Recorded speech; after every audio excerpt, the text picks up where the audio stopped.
Svi te vole. A kad kažeš bio sam sinoć na liturgiji, bilo je predivno, već je malo distanca onako šta ovaj čovjek priča.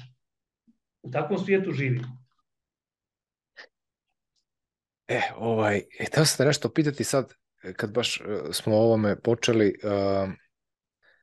Najjača molitva je kada se moliš za neprijatelja. Po automatizmu najbliži si tada Hristu. Kada se moliš za svog prijatelja, onda moliš se bukvalno za sebe. Jel? Ali kad se moliš za svog neprijatelja i to da ako bude iskrena molitva, onda je to zaista jedan veliki korak ka Hristu. Ti si učinio jedan korak prema Hristu, a u stvari on je učinio 10 koraka prema tebi. Kada je čovjek zaista spreman da to uradi iskreno iz srca. To je jedno pitanje, da li misliš da je to tačno? I drugo pitanje je, imamo 3 osobe koje se mole. Jedna osoba, ajde kažemo osoba broj 1, se moli za svog bližnjega da, recimo, on je bolestan i moli se za njega da ozdravi. I međutim, on izgovara svoje reči, molim te Bože da taj ozdravi, kako god se on moli. Međutim, danas imao neku muku na poslu ili nekoga je uvredio, povredio i on osjeća tu emociju, nepravda ga muči, osjeća bes. Sa tom emocijom u sebi on izgovara svoje reči u sebi i moli se za tog tamo. Imamo osobu broj 2 koja emotivno zavisi od toga da li će ovom biti bolje, da li će on imati poboljšanje ili neće imati poboljšanja zdravstvenog. Znači on, ajde da kažemo, u toj svojoj emociji, on zapravo istrahuje hoće li se ovaj razboliti ili neće. Znači strah, ima strah u sebi dok se moli izgovara te reči. I imamo osobu broj 3 koja se moli Gospodu, recimo, kaže: Gospode, neka bude volja tvoja, ako je to u saglasnosti sa voljom tvojom, molim te, pomozi ovom da ozdravi. I onda dobije neki osjećaj, zapravo u svojoj imaginaciji stvori osjećaj i već vidi tog svog prijatelja ili za kog god se moli, da je već ozdravio. Kao da se već dogodilo, kao da je već zdrav. Takvu sliku stvori sebi u glavi. I onda opet, naravno, na kraju završi molitvu sa neka bude volja Gospodova, jer Gospod krajnju odluku donosi, hoće li nekog ozdraviti ili neće. Šta misliš o ovima 3 osobama i o njihovim molitvama? Gledaj, molitva primarno ne služi da bi mijenjali vanjsku situaciju. To je više magija. Molitva služi introspekciji, samo spoznaji. Ako ti nakon molitve nisi drugačiji, onda nešto nije u redu sa molitvom. Znači, molitva je najveća brzina univerzuma. Znači, ti si u jednoj sekundi pred Božim prestoljem. Molitva je, što kaže Sveta Hildegard iz Vijena, kaže jedan uzdah i izdisaj univerzuma.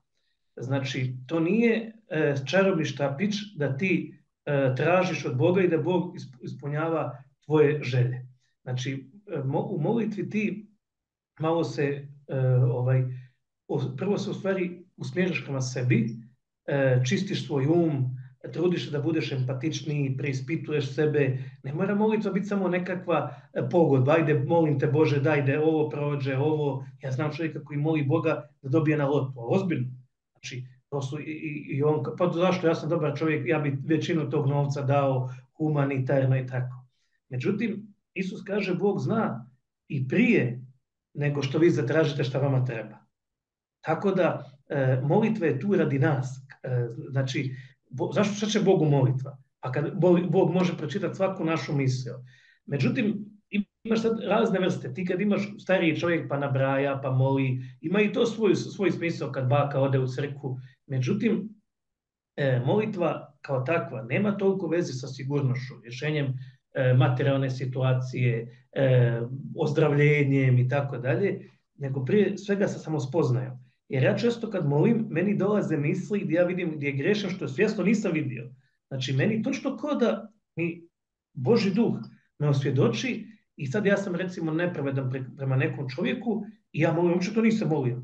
I samo mi dođe slika tog čovjeka i ja shvatim koja je ideja. Znači, molitva ne služi da bi neko ozdravio. Ja znam mnogo ljudi koji su rekli ja sam prestao vjerovati u Boga kad mi je umro otac, na primjer. To mi je pričao jedan košarkaš. A jedna žena mi je rekla prestao sam vjerovati u Boga kad mi je umro muž. A ja znam, konkretno muž je bio alkoholičar, kockar i tako. Pa kako, pa na kraju krajeva niko ne može živjeti vječno. Kad bi samo neki umirali, onda bi mogli pitati pa zašto? Pa svi ćemo se tamo predružiti. Mislim, sa stanovišta vječnosti, da li je neko živio 50 godina ili 300, nije to neka razlika. To je isto. Svi ćemo jednog dana živjeti gore. Tako da, poanta molitve je da se čovjek izliječi sebe, a ne drugog. A to što se ti moliš drugog, to je pozitivno. Znači, slični smo Isusu, kao što si rekao, kad se molimo za svoje neprijatelje. To je vrlo teško. Ali Sveti Stjepan se moli za svoje neprijatelje kad ga kamenuju i on kaže, Bože, ne uzmi im ovo za zlo. A jedan koji je vodio vjersku policiju židovsku koja je ubijala kršćane, znači onu farizejsku, apostol Šaul se on tada zvao, kasnije postao Pavle, on gleda i nešto se u njemu lomi. On gleda čovjeka koji moli za ove koji ga ubijaju, koji ga kamenuju, koji ga progone. I Isus nikad nije promijenio ništa istorije, ali je neke stvari još pooštrio, još ih je postrožio sa svojim autoritetom. I osim toga, jedno što mi možemo promijeniti su naše namjere, naš fokus, naše ponašanje, ali to ne znači da ne treba moliti za druge. Znači, itekako molitva pomaže. Imamo brojne studije koji to čak pokazuju, imamo brojne primjere iz svojih života, ali ja često kažem, Bože, hvala ti što mi nisi ispunio ono što sam te molio, dao si mi puno bolje. Tako da po meni je najbolja molitva, Bože, molim te to, ali nek bude volja tvoja. Znači, mislim da je, ja kad sam bio u jednoj najtežoj situaciji, možda jednoj najtežih u životu, ja nisam molio, Bože, riješi mi tu situaciju. Ja sam rekao, Bože, ja bih volio da je riješiš, a ti znaš. Ti znaš da li je potrebno da se ovo riješi ili da ovo ostane ovako.